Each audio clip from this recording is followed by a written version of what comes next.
Suicide Squad Isekai marks the early start of the summer 2024 anime season. DC's seemingly obvious attempt at a cash grab at the hot new trend of isekais, even putting it in the name, after isekai as a genre has been around for decades now and some people are sick of it. Always leave it to Hollywood to be so late at things, right? But is there hope for this? Admittedly, I have zero connection to DC Comics or Western comics in general, so my perspective is an anime addict that is wondering how comic books got my soup. But hey, Harley Quinn looks great. It's being done by what studio? It's being penned by the creator of ReZero. Surely this'll at least be a little fun adventure with a little twist? Well, after the first 3 episodes, it's okay. The best word I can give it is safe, I guess? But introductions aside, let's get into the nitty-gritty with my first impressions of the series. Let's jump into it.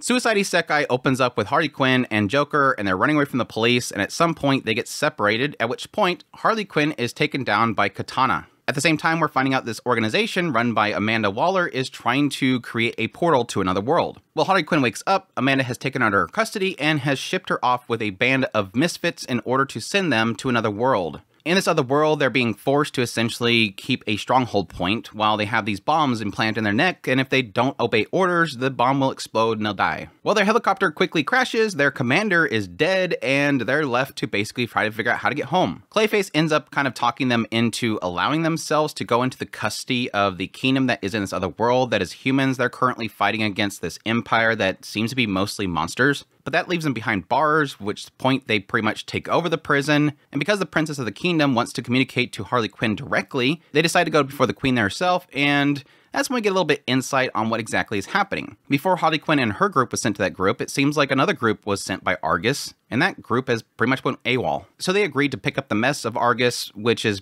pretty much seemingly a lie because all they really want to do is get past them in order to get to the gate so they can refresh the timer on their bombs. At which point they run into one of the members of the previous group, who is Ratcatcher. Additionally, during this whole ordeal, we end up getting a reveal that it seems like each individual has their powers themselves are being enhanced some way. Harley Quinn seems to be getting a lot more strength than usual. If there's enough water and objects, Clayface is able to manipulate them, and it seems like King Shark is able to regenerate himself. Additionally, we get a couple little glimpses of Katana and Ratcatcher, and it seems like they're working for the Empire versus the Kingdom. So my thoughts on the series so far, pretty much like I said earlier, this series is just okay. Now, when I came into the series, I had a bit of excitement, and that was really around the fact that, at least, again, what studio's working on it, so it's probably going to look good, it's probably going to be a lot of fun. Harley Quinn looks like she's going to be a lot of fun, and yes, Tape, the creator of ReZero, is apparently pinning it. Now, who knows if he's actually writing it, or if they just put his name on it in order to pull in the anime fans, because ReZero is a hot thing right now. But either way, I at least expected it was going to be entertaining. I mean, the PVs looked good, it looked fun. Now, for the fun of the series itself, I'm not really getting it too much. I mean, there's certain points of it that I find kind of entertaining in the idea that, yes, they pretty much take over the entire prison.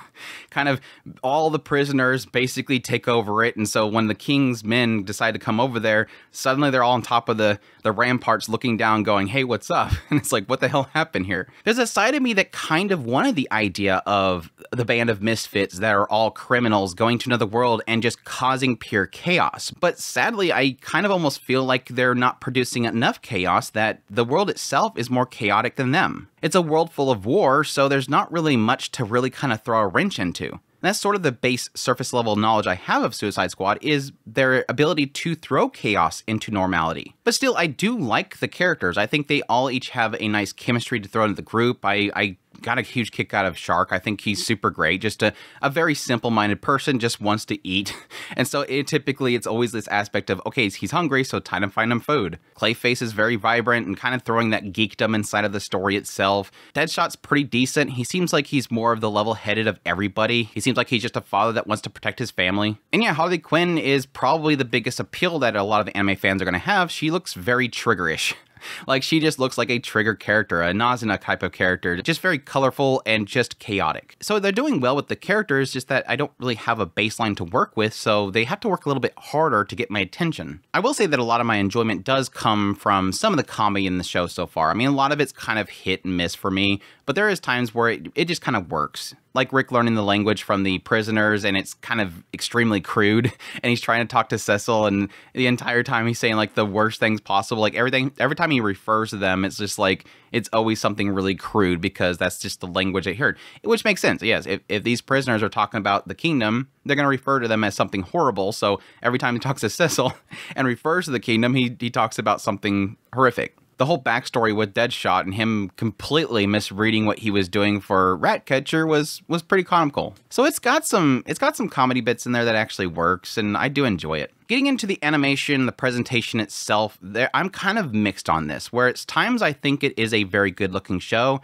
The animation and the choreography of the characters themselves, the fight scenes themselves are very intricate. It's not just a bunch of slashing and action stills. They're actually going through some really cool little choreography of the characters and having steps to the fight itself. Like the fight between Harley Quinn and Katana early on. There's like steps to it. She's climbing up on things, she's throwing things around. There's so many things to the fight itself. But I will say that a lot of the fights feel extremely slow. So while it looks good and it's good animation and it flows really well, it just feels like it's in slow motion. I actually went back and watched it a second time at 2x speed just to see how the fights would look if it was a little bit faster, and a lot of the fight scenes looked actually normal at 2x speed. So it almost looks like they're kind of artificially slowing it down just to extend the fights a lot more. Now, when it comes to the story itself, this is where I had the biggest hope, I guess, which I guess that might be a little bit misled, is yes, but with the involvement of Tappe, if it is not by name only, my hope was that at least there was going to be some grittiness to it, some interesting twist to the actual story.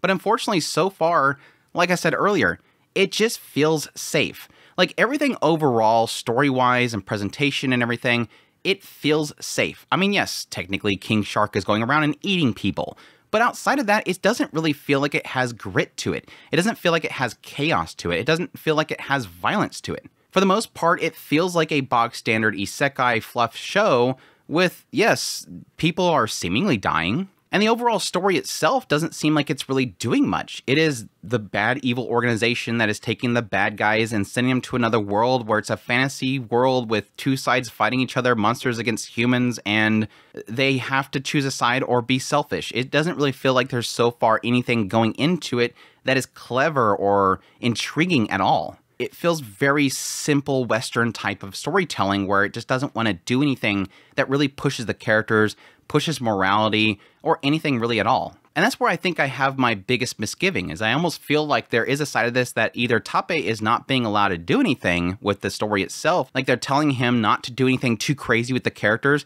like this is our property, so don't do anything out of the norms. Or it simply feels like DC Comics gave an outline and said, make sure you stick to this and don't do anything questionable with our characters. And that's typically something that I think a lot of people will feel is going to happen with something like this. When it is somebody else's property being given to somebody else, they will typically have restrictions as to what they can do.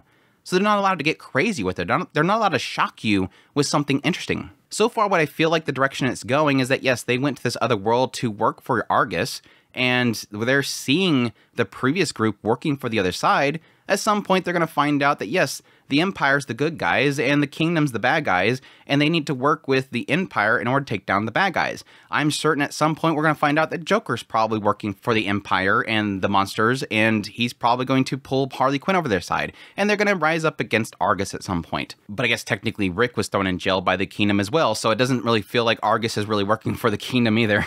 I think it'll probably turn in one of those things where both sides is doing bad stuff, and the Suicide Squad, just to survive, is going to have to probably stop all the fighting. But again, that's the intentions that I'm feeling with the story because it feels so safe. But still, don't get it twisted. I still think it's a decent show. I think it's just going to be that show that I watched this season that's just going to be watched just for the sake of it just being fun and not really much else to it. Something that I don't really have to think too much about. I'm not going to expect there to be some sort of plot twist or anything like that. It's just going to be a fun romp of a band of misfits going over and beating the crap out of fantasy characters, which again is pretty much on the box, and expecting anything more than that is, I guess, foolish.